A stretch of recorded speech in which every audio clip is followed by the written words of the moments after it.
కొన్ని త్రాగునీటి ప్రాజెక్టులకి 3 త్రాగునీటి ప్రాజెక్టులకి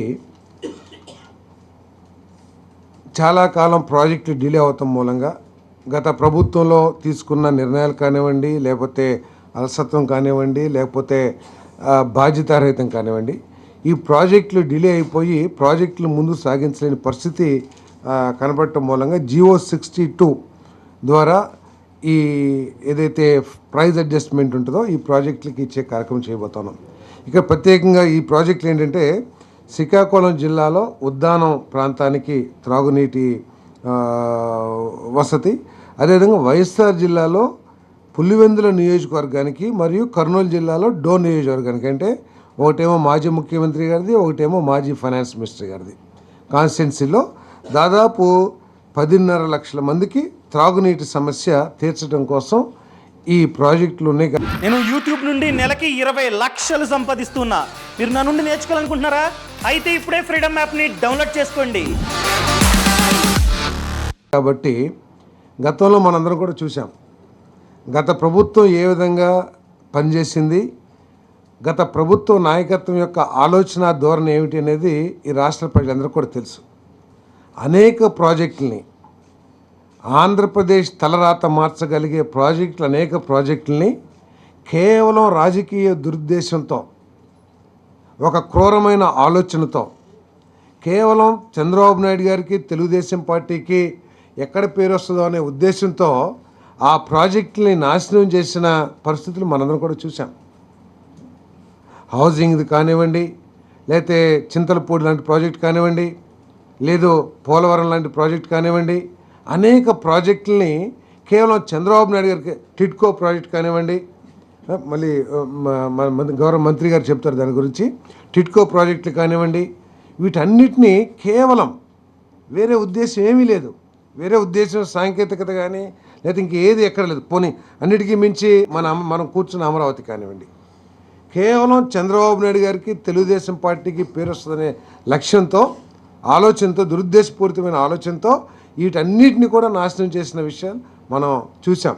కానీ ఈ ప్రభుత్వం అటువంటి ప్రభుత్వం కాదు. ప్రజాస్వామ్యయుతంగా ఆలోచించే ప్రభుత్వం. నాయకులు కూడా ఏ విధంగా ఉంటారో ఒకసారి ప్రజలందరూ కూడా ఆలోచించాల్సిన అవసరం ఉంది.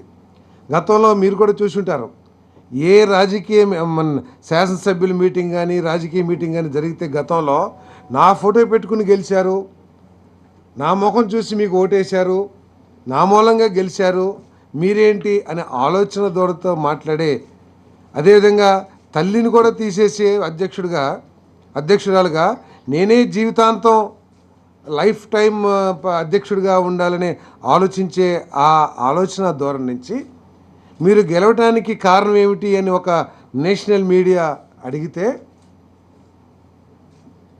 కూటమి ప్రభుత్వం గెలుపుకి, పార్టీల గెలుపుకి గత ప్రభుత్వం మీద ఉన్న వ్యతిరేకత, సరైన సమయంలో పవన్ కళ్యాణ్ గారు కానీ భారతీయ జనతా పార్టీ కానీ తీసుకున్న నిర్ణయాలు కానివ్వండి, మా కార్యకర్తల కృషి కానివ్వండి, ఈ కూటమి ఘన విజయానికి కారణం అని చెప్పే ఆలోచన విధానానికి ఎంత మార్పు ఉందో ఈరోజు ఏదైతే క్యాబినెట్ నిర్ణయం తీసుకుందో దానికి కూడా అంత తేడా ఉందని చెప్పేసి మనం చేస్తాము. గత ప్రభుత్వం విధ్వంసకరమైన ఆలోచనలతో అనేక రాష్ట్రానికి మేలు చేసి అనేక ప్రాజెక్టులని ధ్వంసం చేస్తే ఈ 3 పులివెందుల గత ముఖ్యమంత్రి గారి కాన్స్టిట్యున్సీ దాదాపు 90%, 80%, 60% ప్రోగ్రెస్లో ఉన్న వర్క్స్కి ఈరోజు ప్రైజ్ అడ్జస్ట్మెంట్ ఇచ్చి వాళ్ళకి ఆ పనులు పూర్తి చేయడానికి ఈ ప్రభుత్వం నిర్ణయం తీసుకుందని చెప్పేసి నీటి ప్రాజెక్టులు. ఎందుకంటే అక్కడంతా కూడా డ్రాట్ ఏరియా, కరువులకి ఎక్కువగా గురయ్యే ప్రాంతాలు కాబట్టి కేవలం ప్రజల సమస్యలు దృష్టిలో పెట్టుకుని దీన్ని ఆమోదించడం కూడా జరిగిందని చెప్పేసి మనం చేస్తాం.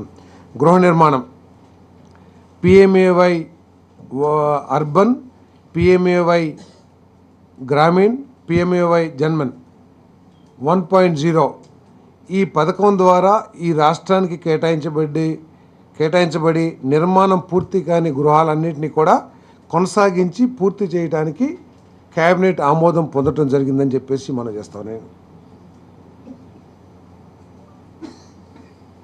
ఈ డిసెంబర్ 2024కి ఈ స్కీమ్ పూర్తి అయ్యే నిబంధనలు ఉన్నా కూడా ప్రత్యేకంగా ముఖ్యమంత్రి గారు కోరిక మేరకు ఈ ఇళ్ళని నిర్మించడానికి 26 మార్చి వరకు కూడా కేంద్ర ప్రభుత్వం ప్రత్యేక దృష్టితో అవకాశం కల్పించిందని చెప్పేసి కూడా ఈ సందర్భంగా తెలియజేస్తా ఉన్నా నేను.